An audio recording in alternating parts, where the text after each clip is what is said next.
जय श्री सूर्य नारायण भगवान। यदि आप चाहते हैं कि आपके जीवन में सुख समृद्धि, उत्तम स्वास्थ्य, मान सम्मान और धन धन्य की कमी कभी ना हो, तो आज की यह रविवार व्रत कथा अंत तक अवश्य सुने। शास्त्रों में कहा गया है कि जो श्रद्धा पूर्वक रविवार का व्रत करता है, सूर्य भगवान की कथा सुनता है और उनका स्मरण करता है, उसके जीवन के अनेक कष्ट दूर हो जाते हैं। इसलिए वीडियो को अंत तक अवश्य देखें और श्रद्धा से ओम सूर्य नमः अवश्य लिखें। अब आइए जानते हैं रविवार व्रत का महत्व। हिंदू धर्म में सप्ताह का एक प्रत्येक दिन किसी न किसी देवता को समर्पित है। उसी प्रकार रविवार का दिन भगवान सूर्य नारायण का दिन माना जाता है। सूर्य देव समस्त संसार को प्रकाश, ऊर्जा और जीवन प्रदान करते हैं। उनके बिना पृथ्वी पर जीवन की कल्पना भी नहीं की जा सकती। ज्योतिषी शास्त्र में सूर्य को ग्रह का राजा कहा गया है। यदि किसी व्यक्ति की कुंडली में सूर्य शुभ स्थिति में हो तो उसे समाज में मान सम्मान, उच्च पद, आत्मविश्वास, सफलता और यश प्राप्त होता है। धार्मिक मान्यता है कि रविवार का व्रत करने से सूर्य भगवान अत्यंत प्रसन्न होते हैं। उनके आशीर्वाद से रोग, शुद्ध, दरिद्रता और मानसिक तनाव दूर होते हैं। परिवार में सुख शांति आती है तथा घर धन धान्य से भर जाता है। अब आइए सुनिए रविवार व्रत की पावन कथा। बहुत समय पहले एक नगर में एक वृद्धा रहती थी। वह अत्यंत गरीब थी, लेकिन उसका भगवान सूर्य पर अटूट विश्वास था। प्रत्येक रविवार वह प्रातः ब्रह्म मुहूर्त में उठती, स्नान करती, अपने घर को गोबर से लीपकर शुद्ध करती और सूर्य भगवान को जल अर्पित करके पूरे विधि विधान से उनका व्रत रखती थी। वृद्धा के आसपास कोई गाय नहीं थी, इसलिए वह प्रतिदिन पड़ोस की गाय का गोबर लेकर अपने घर को लीपती थी। लेकिन उसकी पड़ोसन बहुत लालची थी और इशलोई थी। उसे वृद्धा की भक्ति बिल्कुल पसंद नहीं थी। एक रविवार जब वृद्धा गोबर लेने पहुंची तो पड़ोसन ने अपनी गाय को घर के भीतर बांध दिया और गोबर देने से मना कर दिया। वृद्धा बहुत दुखी हो गई। उसने सोचा कि बिना घर लीपे वह पूजा कैसे करेगी। फिर भी उसने भगवान सूर्य का स्मरण किया, जल अर्पित किया और पूरे दिन बिना भोजन और बिना जल के व्रत रखा। उसकी सच्ची भक्ति देखकर सूर्य भगवान अत्यंत प्रसन्न हुए। उसी रात उन्होंने स्वप्न विद्या को दर्शन दिए और कहा, हे भक्त, तुम्हारी अटूट श्रद्धा ने मुझे प्रसन्न कर दिया है। मैं तुम्हें ऐसा वरदान देता हूँ जो तुम्हारे जीवन के सभी दुख दूर कर देगा। अगली सुबह जब वृद्धा उठी तो उसे अपने घर के बाहर एक अत्यंत सुंदर गौ माता और उसका बछड़ा खड़ा देखा। वह गोई साधारण नहीं थी, वह प्रतिदिन सोने का गोबर देती थी। यह देखकर वृद्धा की आंखों से आनंद के आंसू बहने लगे। उसने समझ लिया कि यह सब सूर्य भगवान की कृपा है। वृद्धा प्रतिदिन पहले सूर्य भगवान की पूजा करती, फिर गाय की सेवा करती। धीरे धीरे उसकी गरीबी दूर होने लगी, लेकिन उसके मन में कभी अहंकार नहीं आया। वह पहले की तरह भगवान का नाम लेती और जरूरतमंदों की सहायता भी करती थी। लेकिन दूसरी ओर उसकी पड़ोसन यह सब देखकर जलने लगी। उसने सोचा कि यदि यह गाय उसके पास आ जाए तो वो बहुत धनवान बन जाएगी।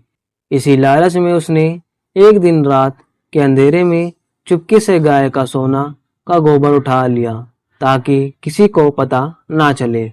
यही से रविवार व्रत की इस चमत्कारी कथा में एक नया मोड़ आता है। आगे क्या हुआ?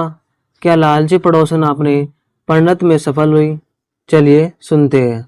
लालची पड़ोसन प्रतिदिन रात के अंधेरे में वृद्धा की गाय का गोबर लेती थी और उसकी जगह साधारण गोबर रख देती। वृद्धा अत्यंत सरल स्वभाव की थी। उसे इस चोरी का बिल्कुल भी पता नहीं चला। वह समझती रही कि जो कुछ भगवान सूर्य दे रहे हैं वही उसकी भाग्य में है। लेकिन भगवान सूर्य अपने सच्चे मन भक्तों पर आने वाले अन्याय कभी सहन नहीं करते। एक दिन उन्होंने तेज वर्षा और प्रचंड आंधी चला दी। पूरी रात पानी बरसता रहा। वृद्धा ने अपने प्रिय गाय को घर के भीतर सुरक्षित बांध दिया। अगली सुबह जब उसने घर की सफाई की तो उसने देखा कि गाय ने जो गोबर किया था वह शुद्ध सोने में बदल चुका है। और अब वृद्धा को समझ आया कि अब तक कोई उसका सोना चुरा रहा था। उसने भगवान सूर्य का धन्यवाद किया और उनकी महिमा का गुणगान करने लगी। उधर पड़ोसन जब चोरी करने पहुंची तो उसे कुछ भी नहीं मिला। उसके मन में अधिक ईर्ष्या भर गई।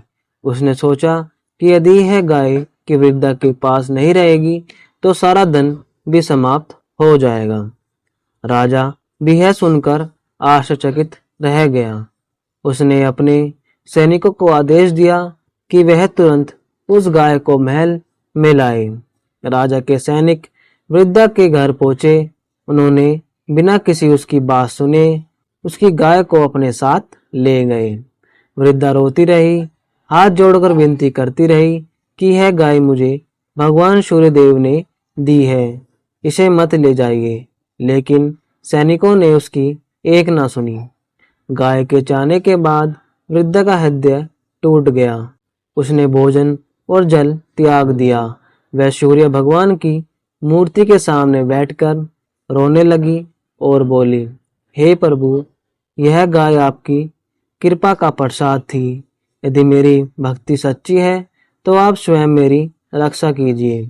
मुझे किसी धन की इच्छा नहीं, मुझे केवल आपका विश्वास चाहिए। भक्त की यह करुणा पुकार सुनकर भगवान सूर्य अत्यंत प्रसन्न हुए। उन्होंने सोचा कि अब समय भक्त की यह करुणा पुकार सुनकर भगवान सूर्य अत्यंत प्रसन्न हुए। उन्होंने सोचा कि अब समय आ गया है कि राजा की उसकी भूल का एहसास कराया जाए और उन्हें अपनी सच्ची भक्ति की रक्षा की जाए।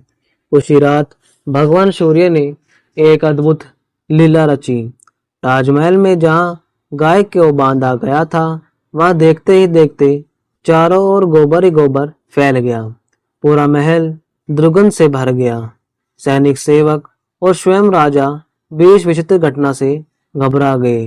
किसी को समझ नहीं आया कि यह सब कैसे हो रहा है।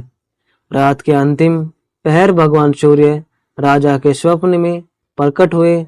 उनका तेज हजारों सूर्य के समान था। राजा भय से कांपने लगा और हाथ जोड़कर खड़ा हो गया। सूर्य भगवान बोले, हे राजन, तुमने एक निर्दोष और मेरी परम भक्त वृद्धा के साथ अन्याय किया है। जिस गाय को तुम बलपूर्वक अपने महल में लाए हो वह मेरी कृपा का प्रसाद है। उस पर केवल उसी भक्त का अधिकार है। यदि तुमने प्राप्त होते ही गाय को सम्मान सहित वापस नहीं पहुंचाया तो तुम्हारे राज्य में सुख समृद्धि समाप्त हो जाएगी और उनके प्रकार के संकट दुख। यह सुनते ही राजा की नींद खुल गई। उसका पूरा शरीर पसीने से भीग चुका था। उसने अपनी भूल का गहरा पश्चाताप हुआ। उसने तुरंत मंत्रियों और सैनिकों को बुलाया और कहा, हमसे बहुत बड़ा अपराध हो गया है। आज की ही गाय को उसकी वास्तविक स्वामी के पास सम्मानपूर्वक वापस पहुंचाया जाए। इसके बाद राजा ने पूरे राज्य में घोषणा करवा दी कि प्रत्येक व्यक्ति श्रद्धा और विश्वास के साथ रविवार का व्रत करे, सूर्य भगवान का अर्पित करे और उनकी कथा सुने। तभी से रविवार का महिमा दूर दूर तक फैल गई। यदि आप सच्चे मन से भगवान सूर्य नारायण में श्रद्धा रखते हैं तो कमेंट में अवश्य लिखें, ओम गणेश सूर्य नमः तथा सूर्य नारायण भगवान। यदि आपको रविवार व्रत की यह कथा, अद्वैत हृदय स्रोत का महत्व और सूर्य भगवान की आरती पसंद आई हो तो वीडियो को लाइक करें, अपने परिवार और मित्रों के साथ अधिक से अधिक शेयर करें और हमारे चैनल को सब्सक्राइब करके बेल आइकन अवश्य दबाएं ताकि आपको आने वाले सभी व्रत कथा, पूजा विधि और सनातन धर्म से जुड़ी वीडियो सबसे पहले मिल सके। अंत में एक बार प्रेम से बोलिए, जय श्री श्याम। धन्यवाद।